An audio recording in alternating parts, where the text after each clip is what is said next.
All right, welcome back. Now, I have a different discussion on this stream, as you can tell by the title and by the thumbnail. Men should think like men. In other words, men should not think like women.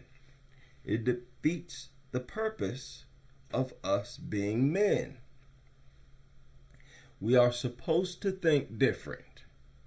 We are supposed to be different.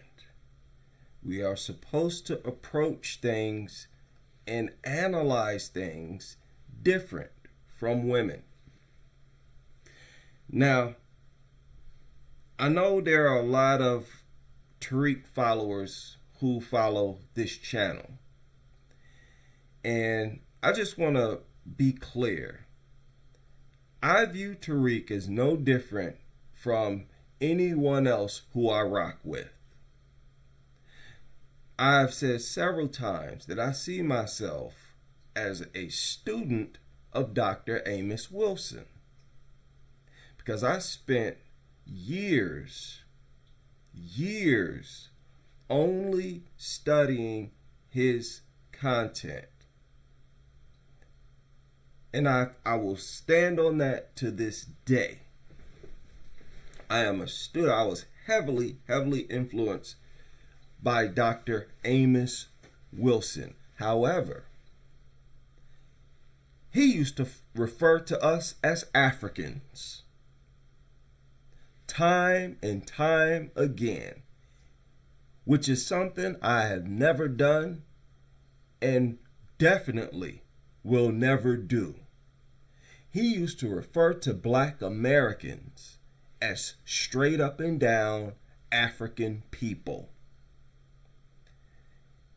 See, I can disagree with black men without viewing those black men as my enemies or even my opposition in philosophy. My philosophy has always been to connect with whatever we connect on. As long as we agree on the majority of things, I can push a few things that I disagree with to the side. Now, don't get me wrong.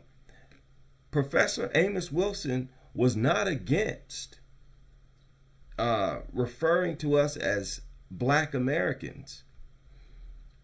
But he just used to refer to us a lot as Africans. And Dr. Amos Wilson, as far as I'm aware, was a 100% FBA. He was from Mississippi. And there's not much that I've been able to find as far as his family. But according to him, he was Black American, and he comes across, he strikes me as if he was a fellow Black American. And I'll stand on it to this day, despite the fact that he used to refer to us as Africans. But when I listen to Tariq Nasheed, I hear a pattern.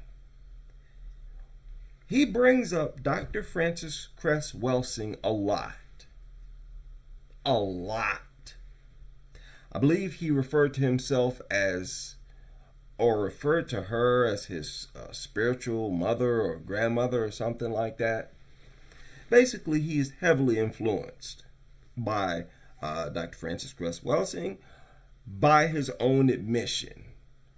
Of course, he included her in the mural that's on his museum. And RIP to Dr. Frances Cress Welsing. I don't have any problem with Frances Cress Welsing because I view her as a student of Black men by her own admission. In fact, the ISIS Papers was the first book, I guess you could call conscious book, that I ever purchased. And she made it clear from start to finish in this book that it is based on the work of Neely Fuller And all throughout the book, she would reference to Neely Fuller. She referenced to Neely Fuller just as much as Tariq referenced to her. Everything, every other sentence, Neely Fuller, Neely Fuller. She positions herself as a woman who tried to continue his mission, his vision, his work. And she had a passion for building on a black man's work. Okay, I can give a pass to that. You know, I can tip my hat to that. No problem with Dr. Frances Cress Welsing at all. But that said, I am a man. And at the end of the day, she was still a woman. And without me trying to force it, I think different. Even though she put out a lot of very good work. But I hardly ever hear, and I really don't, to be honest with you, I don't hear Tariq Nasheed mention Dr. Amos Wilson. Even though, according to Tariq himself, he has a space in his museum about Dr. Amos Wilson. Okay, I haven't been to the museum, but from what I heard, from what he said, he has a little, he has included Dr. Amos Wilson in the museum. But you never hear him reference to the brother. I think I heard Tariq reference to Dr. Wilson maybe once.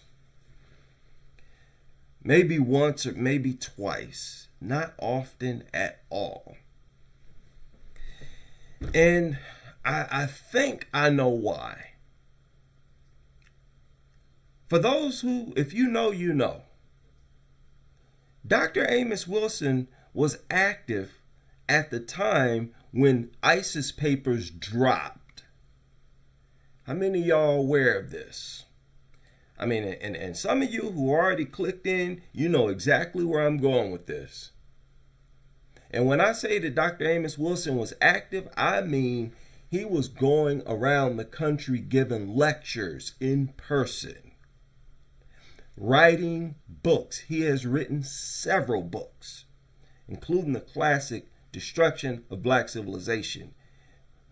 He was a huge fan of Chancellor Williams, according to his own admission. In fact, his book was heavily inspired by Chancellor Williams. I had Chancellor Williams' book, Destruction of African Civilization. So they were out at around the same time, and Dr. Amos Wilson was critical of Frances Cress Welsing, respectfully. Dr. Amos Wilson was always respectful. He was respectfully critical of some of the positions that she held, some of the things that she said. It wasn't harsh criticism at all. I want you to listen to it for yourself. That we can explain the reasons Europeans victimize us in as many ways as we would like. We could talk about them as being ice people, as against the sun people. Now, that was a ideology that did not come from Frances Cress Welsing. I believe he's talking about Dr. John Henrik Clarke in that moment. And that explanation is valid. I have no problems with it. We can talk about them in terms of their protecting their more recessive genes. Now, that came from Dr. Frances Cress Welsing. Against our more dominant genes. We can even get into a little psychoanalysis and deal with the myth of length of penises. Again, this is coming from Dr. Francis Cress Welsing. And penis envy. And all the other things. And black balls and white balls and brown balls and black holes and white balls rolling into black holes and things of this nature. And all that's fine. That's a lot of fun. But no matter how you explain why or how the European got to the point of victimizing us, I think the essential issue is that the European victimizes us because he can. Speak on it. Because he has the power to do so. And we are victimized because we haven't developed the power to prevent his doing so. That's right. So in a sense, no matter how we explain why he does what he does, at the end point, he does what he does because he can. And consequently then, I infer from this that we can end his victimization of us when we end his power to do so. Boom. And that is what we need to focus on. Check, mate. That is thinking like a man. Yeah. We get it. We get it, sis. Yeah, yeah. He's attacking us because he feels inferior. He's attacking us because he's trying to preserve his genes. Yeah, he's doing it because of this. He's doing it because of that. The men step up and say, enough of this. I don't care what his motivation is. The point is that he does it because he can. And we are not going to get anywhere by pondering over why he does it. We need to focus on putting an end to his capability to do it. Period. Now, you know what that is? That way of looking at the world is dangerous. It's far too real and threatening to the powers that be. And I suspect that is why people would rather follow behind the ideologies of a Francis Cress Welsing rather than a Dr. Amos Wilson type. And I suspect that this might be part of the reason why, he's not, Dr. Amos Wilson is not really mentioned. He's not really mentioned. Give me a second. I need to refresh my studio here. I don't know what's going on. The effeminization of black men, black American men, I take that very seriously. It's something that I push back against with passion. You even hear it on my SBW channel. Because that is a huge problem. If the men are going around thinking like women, then we neutralize our own power. As men, we neutralize our own power by thinking like women. Being a man is not enough. It's not enough just to have the anatomy of a man. You have to think like a man. And that's dangerous. Just think about it. If black Americans got together and the only thing they focused on is methods and techniques to neutralize attempts to wrongfully target us, that would be seen as threatening. If you only focus on the motivations, oh, Brad's doing it because he got small, testicles. He's doing it because he's low on testosterone. They're doing it because of this. That's not threatening to white supremacists at all. At all. If they butt in on a conversation being had between a few black Americans and that's what they hear, they would close the door and walk away calmly, not feeling any threat whatsoever. But if they butt in on a conversation on how to neutralize a threat that comes from the power structure, that's a problem. That is what they will see as a threat. And a large part of what's going on in Black America, if you ask me, is black men's fear of coming across as real threats. That greatly motivates our personality and our character as black men in this country. That's like the basis and foundation of our character and personality, and to an extent, social relations. Our fear of being seen as threatening. Now, isn't that something that an indoctrinated slave mother would teach to her son? When we talk about how they used to, that the slave masters wanted the mothers and only the mothers to groom the kids because they knew that she would groom them in line with the slave master's ideology. That is exactly where that fits in perfectly. They don't want the youngsters to be a threat, so put all the kids, both males and females, under the mother because we already got her. And she will raise them in line with our ideologies.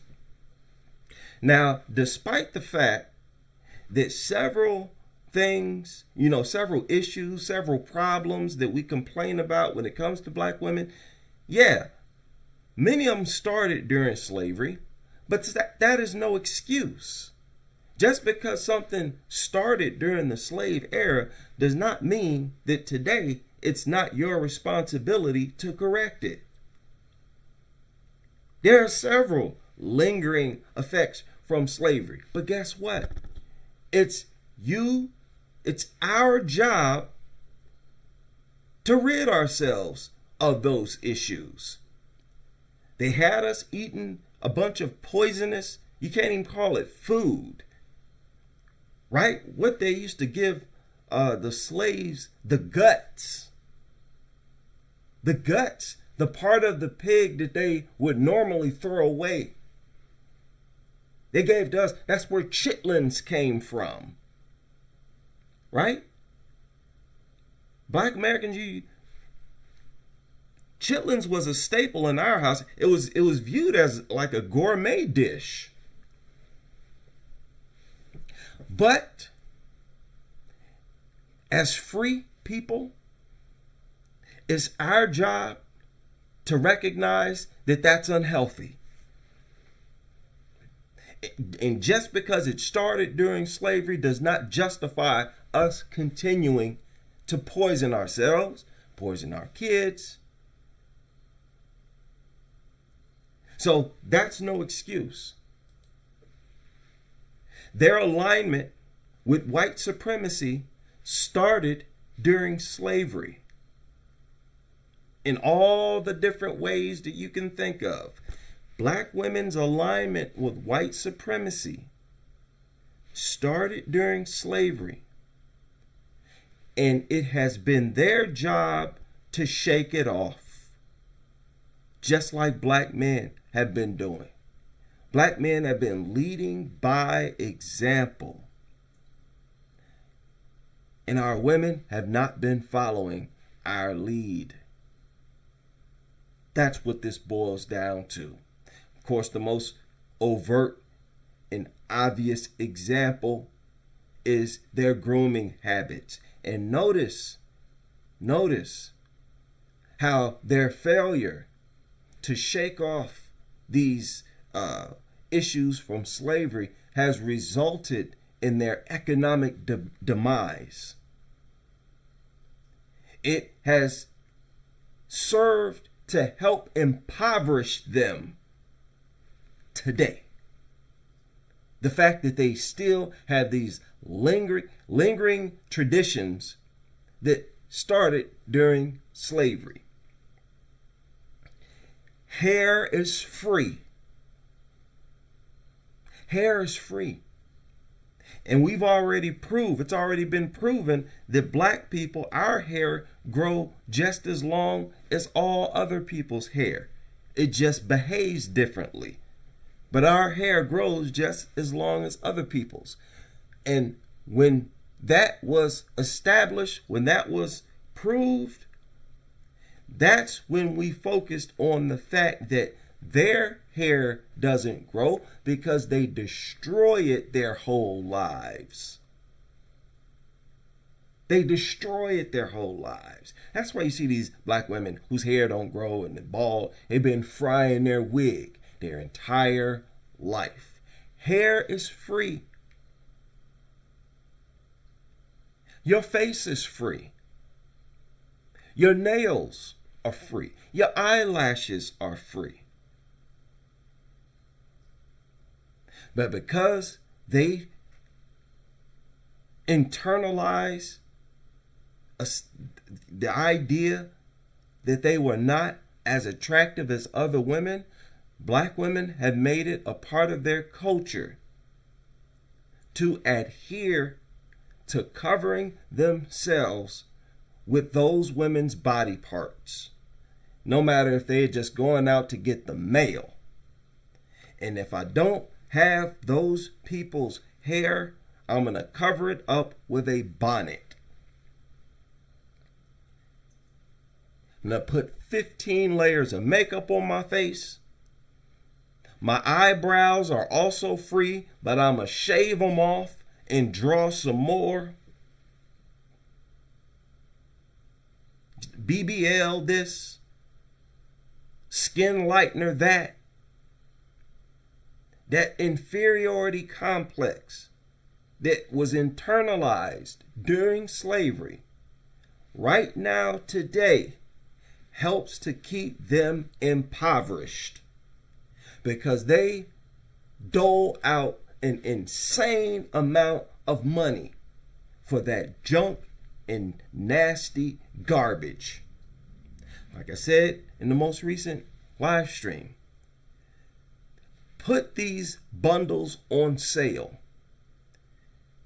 where you pay 20% of the original price and watch Keisha's be up at 7 o'clock in the morning and form lines that stretch 2-3 blocks around corners through alleyways. Watch them bring a tent along with them so you can take a nap as they wait in line. Other women's hair is viewed as holy. They are insanely committed to their inferiority. True, prideful black men refuse to allow that spirit into their home. We will never raise our kids with a mother like that. That is a dangerous. Having an inferiority complex is mentally and spiritually crippling. This is what these black women don't understand. True, prideful black men view you as extremely dangerous for children. They have gotten out of the tradition of viewing men as the leaders. That's why they're not interested in anything that we have to say. But you don't have to. Reality is confirming everything we say. You see, black men, we ain't shoveling out money for hair. Even though back in the day, we were spending money to conk our hair just like them. So what do you see? What does the historical timeline show you? Black males evolve. We have been getting better and better. Better and better. How many of y'all are aware that our overall crime rate in the United States have been going down steadily since, say, the year 2000? We've always been hardworking. We've never been a group of lazy people, ever. It's all been lies, all been propaganda. We're reducing our prison rates despite all the elements in society trying to get us to be criminals and thugs. We have to fight wars every day. We have to fight off the horrible influences every day. We evolve. You heard Charlie Kirk and many of these white supremacists talk about how important it is to have the father in the home, a black father in the home. Why is it important to have the father there for black Americans specifically? Why? If those fathers were in the home, they would have to fight nonstop against these negative influences. It's not like as long as we're there, our presence is going to fix everything. We would have to be there fighting these elements in society, trying to feminize us and keep us on the flipping plantation. So, it's dangerous to think like a real man, but we have no choice. It's really as simple as that. We have no choice. We are men. Okay? And a part of that, like I said before, and this is a harsh truth, man. Some of you are not going to like this, but I said it before. Part of that involves drawing a line and rejecting black women. Okay, you want to be pro-white supremacy? You want to promote, you want to walk in there in another people's image your whole life? You want to promote their image, their blonde hair? You want to put Becky on a pedestal? Huh? You don't want to have any discipline in your diet? You just want to eat a bunch of junk and garbage and blow up to the size of a beach ball? And you just don't care, huh? You want to walk around here, waddle around here looking like a hippopotamus? Or you want to wear these goofy, nasty wigs and weaves and all this nonsense? You're going to be by yourself. You got 5 kids by 5 different baby daddies. Part of being a man is drawing the line and having standards, setting rules that you have to abide by or get ghost. So don't think for 1 second that we're sidestepping manhood. You see, you're less of a man when you continue to do that, to accept them. You know how dismissive that is of your children's sanity, the proper upbringing of kids so that they'll have a healthy view of self? You cannot, under any circumstances, have kids raised by a mother who has an inferiority complex. That's a huge problem. for Black Americans. But make no mistake, this is just Black Americans reflecting on the problems that exist. All of you who are not Black Americans, don't think for 1 second that you are in any way superior to us. Because whoever you are, you have just as many problems. Your problems are just as bad, if not worse. The only difference is we have it in us to examine ourselves, admit to our own flaws, and put out proper solutions to correct them. What is going on? Hope y'all had a pleasant and safe weekend. Yes. So even when we changed our hair back then, we were copying natural hair Black men who were native. Oh, you're talking about the Indians or whatever. I wouldn't even say that we were really copying them, because you got to be around, people to really copy them. And with our mothers being these, we were trying to look like Brad, because when you look at the photos, you see that we were even styling our hair in the exact same ways that Elvis and all of Brad's at the time was styling their hair. You remember the movie Malcolm X, where he conked his hair and then the other guy stood there and said, yeah, you look just like such and such. He named some Brad somewhere. We had it in us. The thing is that, and there's nothing wrong with admitting that, we were under that same influence too. Because the good thing is that we shook it off. We grew out of it. We evolved. There's no shame, at least from my seat, to acknowledge, yeah, Black men, we were sort of looking up to how Brad looked. We were.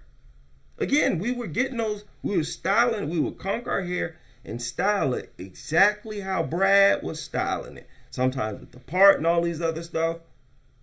That's okay. The difference is we evolved out of it. And we did not backtrack. We evolved from it and we stayed that way. I'm beyond proud of what we did and continue to do.